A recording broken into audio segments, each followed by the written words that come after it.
Hi Pisces, we're going to get into your reading. If you're new to the channel, my name is Dawn. We're going to pull one for the overall and see where it goes from there.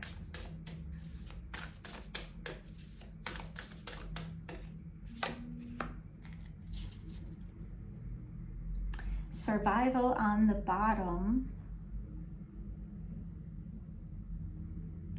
You know, I'm usually not that interested at the bottom right off the bat, but this one, see this fox here?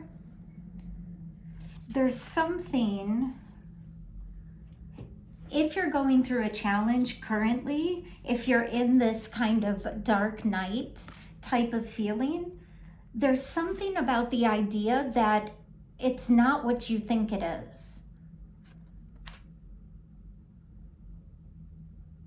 The fox comes in when there's a trickster energy about. Okay, let's get into it a little bit. I'm feeling a lot of, I'm seeing the number 10, so I'm thinking there must be something about the end of a cycle. And you know, sometimes there's this thing called Utu Dharma, and Utu Dharma means it can only get so hard before it gets easier. The night can only get so dark before the light starts to shine. You can only go so far into the forest before you begin to come out of the forest. However, the thing that's interesting about that is when you're coming out of the forest, you often don't know that. From a further perspective, you would. Ooh, this is Pisces. Okay, let's get into your reading. So 33, night. What is going on about this night? Feels a little bit like hermit energy.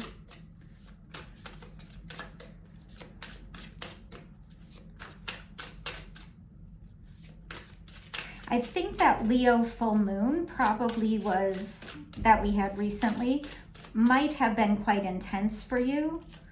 The Seven of Swords. You know, this is probably my favorite Seven of Swords because it seems as if she is just moving away from these two swords that she may have lost, picking up the rest, using one to forge her path and move forward. Remember, no gender in tarot. And move forward kind of out of this dark night.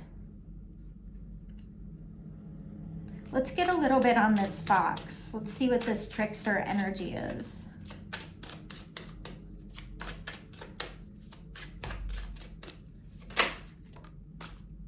The Wheel of Fortune. So I was feeling this end of a cycle, that you have an opportunity to move into a new perspective. And to do that, to move into that new perspective, you might have to walk away from a lot of this emotional baggage. Let's get another on this fox.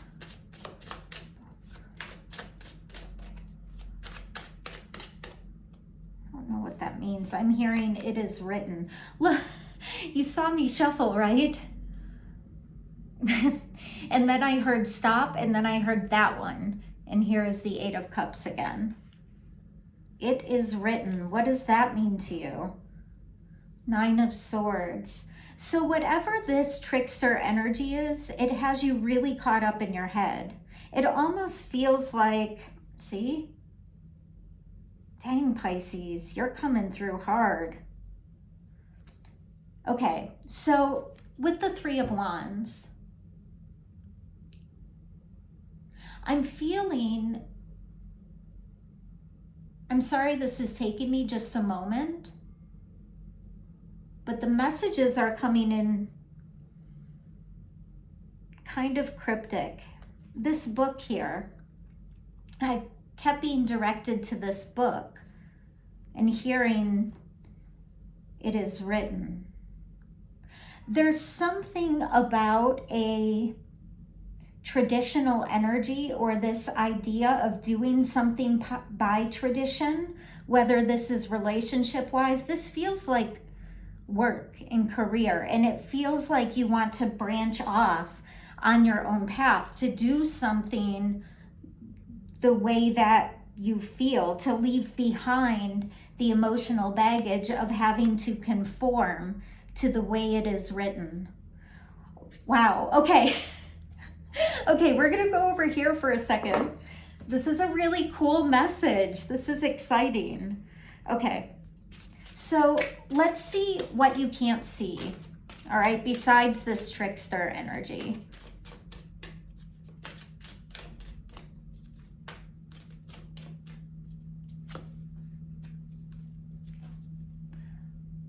Follow your dreams and effort. I'm being asked to put this one out as well. Environment in reverse. Well, if the environment is in reverse, that's going to tie back to this trickster energy, this idea that you have to do something as it's written, to move away from your emotional tie toward whatever that is. And look, it's like my story at the beginning. It's like he's almost out of the forest. But does he know that? Ooh. Okay, follow your dreams and effort, but you had environment in the reverse. Effort is number 13. 13 is the death card. That is transformation. Death of the old, transforming into the new. Moving forward with strength. This almost feels like the strength card, which I never get from that. Let's look at this, follow your dreams and effort. I feel like you're being asked to put your effort behind the things that light you up. And it might be a little bit different from this path that is, there seems like there's a tie, a karmic tie, a bond. It's almost like when you put all of your effort into something. This is the story I'm getting, so I'm just going to tell it to you because I'm being asked to. It's a little embarrassing. Okay, so I taught yoga in a studio. I owned the studio for about 15 years, and somewhere about 5 years in, 7 years in, something like that, I started learning from different teachers, and I learned a different technique.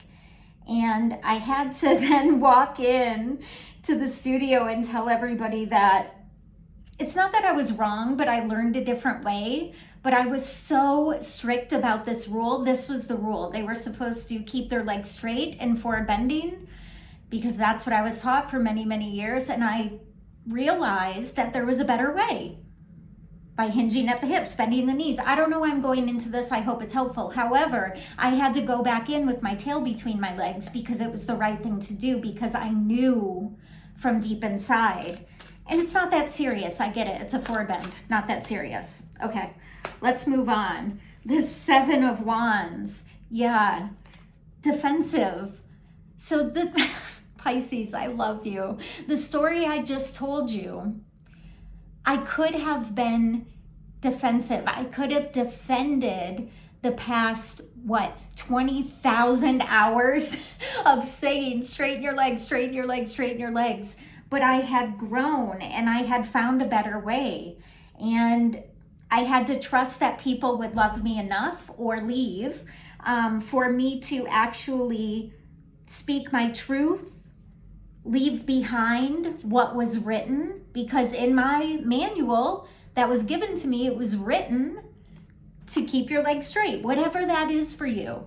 But I outgrew that and I learned a better way. So you have to put your effort not behind defending the old, but following your dreams, Pisces. This reading is really cool. Okay, I'm being asked to grab you a chakra card. This often comes with a little advice of how to balance yourself or reach out to your guides or connect with your guides, which are mostly just your higher self and those around to support you. Okay. Oh, that one. Interesting. There's a lot of that one. So sacral chakra. The sacral chakra, you're talking about the power of relationships. Now that's really important because it seems like part of you have a relationship with a trickster energy that's keeping you locked into the way that it's written, even though your heart, your experience has taught you something new. And that's how you move out of this dark night. 10:10 on the clock, exactly what I was feeling as we began. The second chakra also deals with sexuality, and it deals with creativity. There's something you're creating, but do not defend the old. Move your energy into the new. Creativity here. Let's get a little clarification on that. The moon. Oh, and there's the 10 again. The 10 of coins on the bottom.